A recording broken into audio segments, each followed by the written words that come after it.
What's going on, everyone? This is Jimothy, and today I'm going to be discussing one of my favorite decks, Mill. As of late, it has been a very popular deck to pilot, especially thanks to Modern Horizons 2 and the Adventures of the Forgotten Realms set that has really helped push Mill to a new frontier, so to speak, and I'm all for it. I have been playing Mill for the better part of 5 or 6 years now. I can't exactly remember when particularly I got into playing the deck. I think it was Wedge's video when he was still around. And I just got hooked on the archetype. Because what better way to win than an alternative win con that people aren't really particularly paying attention to? I have been playing this deck off and on for a while to varying degrees of success. I still remember going to a local tournament at my favorite LGS at the time, won a giant Oath of Ajani card playing Mill. And to be frank, I didn't think I did that well that night, all told. I think I just particularly remember one match out of that whole night, and it was because I was going up against one of my good friends, and that was about it. The rest of the night was a blur. So, yeah, I have been playing this deck since I was using cards like Manic Scribed, Mind Skull, Breaking, just all around not that great mill cards. I just figured, hey, I have the deck in paper, why not show it off? I have Krabby and Snipcaster Mage here. They just show on my sideboard as little mascots cheering me on. The little tiny crabs here I got as Christmas presents, so figured they would just be fun to show in the video. I will first and foremost go ahead and start with the other crabs, Hedron Crab and Ruin Crab. Hedron Crab, longtime staple of the archetype. Ruin Crab was a immensely needed help for the deck, and especially with its particular wording on it too. They're both 4-ofs in the deck, they're staples in the deck. They seem like they have similar wording, but it's entirely different based around one thing: target player and each opponent. That is literally the main difference between the two. Each opponent gets around hexproof and targeted effect spells. Ruin Crab, definitely needed.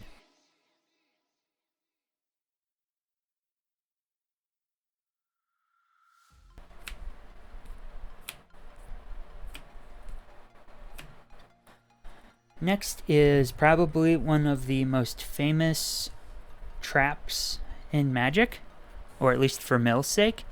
It's Archive Trap.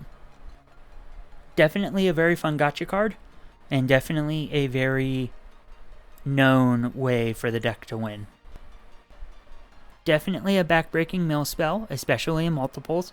I know generally you want them in 2s, but a 1-of is okay in terms of playing it from hand. But the more the merrier. Again, definitely a long-time stalwart of the deck, and just a card that everyone has to be prepared for. A new toy we got is Fractured Sanity, and for just a moment, I'm taking one of them out of the sleeve.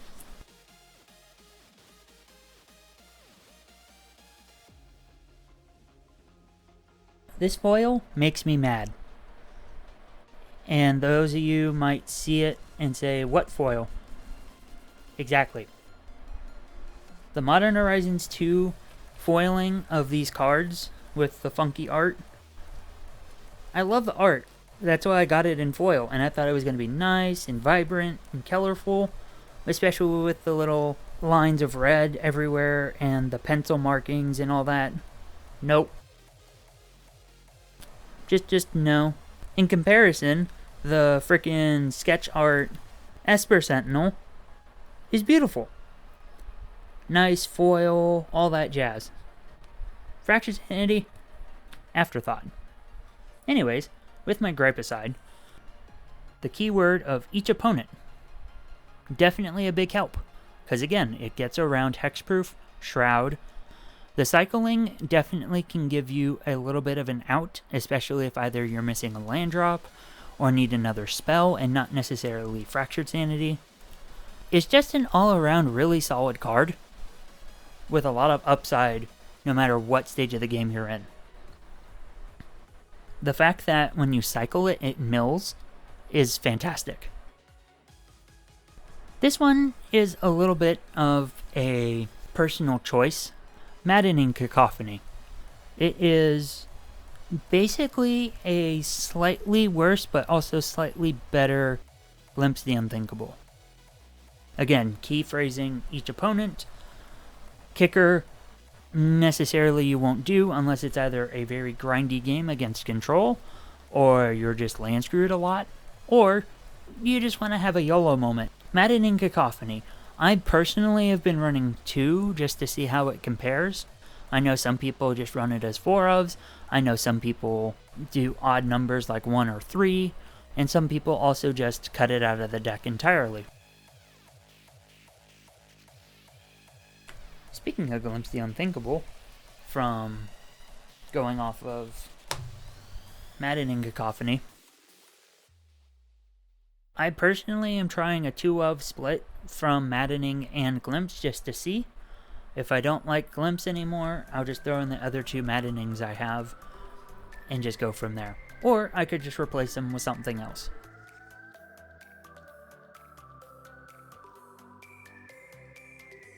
This next one, a fun spell in D&D, and now a fun spell to use in Mill. Tasha's Hideous Laughter. Again, a very solid card that we really needed. And it has a lot of upside. Lots of variance. If you're playing against something, say, like Prowess or Hammer Time, you can exile a lot of stuff. Playing against something like 4-Color Omnath, or Control, or Tron, you might have a bit of a bad time.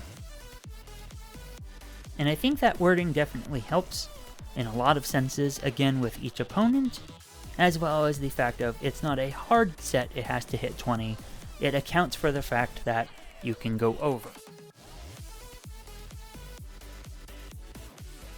On to another longtime stalwart, Mesmeric, a solid mill card.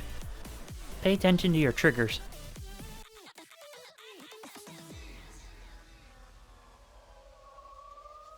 Now these next pile of cards can kind of be intermittently discussed at once because they all kind of go hand in hand. I apologize if this looks a little awkward. It is Surgical Extraction, Fatal Push, and Drown in the Lock. Solid removal cards, and then solid, hey, I want to get rid of your threat cards. Fatal Push definitely has a lot of added upside to it for Revolt. Drown in the Lock just has added versatility between countering a spell and destroying a target creature. And then Surgical is just surgical. Good, clean, hey, I'm getting rid of your thing. And then finding all the copies of it. This is personally what I'm trying out. I haven't had much experience in terms of how the numbers play out. I can let you know about how things go with my numbers. I'm just still trying to figure out what works best for me. There's a lot of tinkering that is going on. I will also say, with all the stuff that we have been having printed as of late, been highly thinking about doing mono blue. I've seen Andrea Mengucci. I hope I am not butchering his name. I apologize if I am. I saw that he took Azorius Mill to a really solid record. I believe it was in a challenge not too long ago. And then the last card before I discuss the mana base, Crypt Incursion. I have personally found that if I run 2, I usually wind up not in a good position to use them. So I'm just figuring 1 in main and see how things go from there.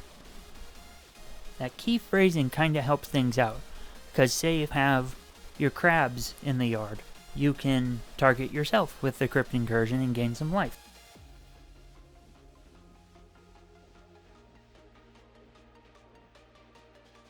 Alright. Spells out of the way, creatures out of the way. Lastly is the mana base.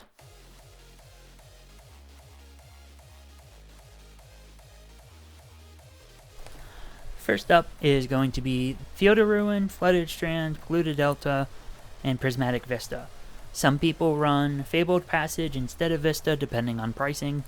Especially with the printing of Field of Ruin, you don't necessarily have to rely on your opponent fetching. Field of Ruin definitely helps.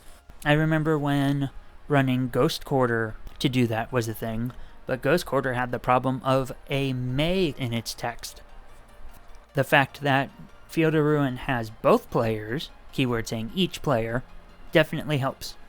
Flooded Strand, Prismatic Vista, and Polluted Delta all help you mana fix and really can just help you get the most value out of your crabs. Also, again, odd number of Field of Ruin, because sometimes I get them in a situation where I don't need them, and it just doesn't work out for the best. The non-basic lands, obviously Shelldock Isle has usually been a 2 of. Darkslick Shore usually can be a 2 or 3 of. I'm trying 2 just to be safe. Shelldock Isle, fun, versatile land, especially if you put, say, a Tasha's, an Archive Trap, a Fractured Sanity under there. 4 of Watery Grave. 4 Watery Grave has been the standard. I know some people run less, depending on if they have a high anticipation of Blood Moon, like I have done it sometimes. Generally, you want 4 of. You really don't want to run Swamp as a basic, unless you're being a mill deck with a control aspect to it, which there's nothing wrong with. In the same regard, that's trying to get 2 different archetypes in one deck, and that sometimes doesn't work out. I know generally lists are running about 20 to 22 lands. My deck's running about 21. And then to round it out, we have 4 basic islands. Just short, sweet, to the point. The sideboard. I have some spicy cards in here and some kind of expected ones. Let's go with the 1-ofs that I have in here for the spiciness. I am going to be trying 1 Hurkyl's Recall, 1 Darkness, and 1 Damnation. The Hurkyl's Recall is for Affinity and Hammer Time. The Darkness is for any aggro matchup. And Damnation is just because it's Damnation. Again, this is just what I'm going to try and see. Again, I will comment or leave a tweet and see how things work themselves out over however many matches I decide to run them. Now for more tried and true options. Ensnaring Bridge, Profane Memento, Force of Negation, and 2 other cards I'll talk about here separately. Ensnaring Bridge is good for slowing things down to your own pace. Profane Memento, definitely good against creature-heavy decks. Force of Negation is just good, especially with how much blue we're running in the deck, both mainboard and somewhat sideboard. You just can't go wrong with it. Again, this is one of the more variable parts of the deck. The Force of Negations, I could only buy 3 when I got them. The Profane Mementos, I have 1 more. I could get rid of like Damnation or Darkness and run a 4th. My last cards in my sideboard are going to be 2 Extirpate and 2 Counterspell. Extirpate is just copy 5 and 6 of Surgical Extraction with the added benefit of Split Second so your opponent can't respond. Yeah, you need a black mana, but it's just good to have another bet to go and get your opponent's main win strategies. And then Counterspell was just a solid card. This can be a lot of variable counters. I could run other stuff like Spell Pierce, Mystical Dispute, but can't really go wrong with an OG. Now, why am I not running Lurrus as a companion in my sideboard? I personally don't like Lurrus. I think he was a mistake. And so, I have one in case. I'm not going to run him though. In terms of cards I am holding in my maybe board, 2 more copies of Drown in the Loch, Flusterstorm, Ashiok, Dreamrender,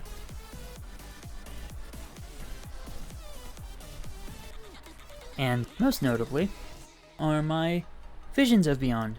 Most people normally run Visions of Beyond in the main board. I kind of found them to be dead draws a lot of the time whenever I get them. Yeah, they can help you with getting more gas to mill your opponent out faster. I just personally haven't had the best luck with them. Now, I can, say, cut to Fatal Pushes, for example, and put Visions back in. I could throw in 2 extra copies of Drown in the Loch in the sideboard. Flusterstorm is just fun. And Ashiok Dreamrender used to be a main staple in sideboards, especially when Uro piles were a thing. She could come back, but we'll see. Mind Funeral. I really like this card. Is it all that good nowadays? Not really. I just like it. Used to be a mainstay of Mill, back when it wasn't that great and it was just a tier 3 deck. It's personally one of my pet cards. Another copy of Damnation and Hurkyl's Recall for my maybe board. I think with the prevalence of Hammer Time, I could put the other Hurkyl's Recall in my sideboard and just ditch Darkness or Damnation and call it a day. That was my take on Mill. Many viable options, many different takes and styles on how to get it done, between good old Dimir, Esper, Azorius, Grixis, which is spicy, same with Sultai, which is another spicy one, and as I had mentioned, just mono blue. I say you can't beat Dimir. If you guys have any comments or concerns, or just want to chat in the comment section, go for it, whether it's critiquing my deck, critiquing the video and editing, whatever. I'm always looking to learn. Leave a like or a dislike. I know I'll see the dislikes, you all won't, but hey, I just want to gauge interests. Subscribe if you like the content, and I will be back with another deck tech sometime in the near future. Hopefully all have a great day and stay safe.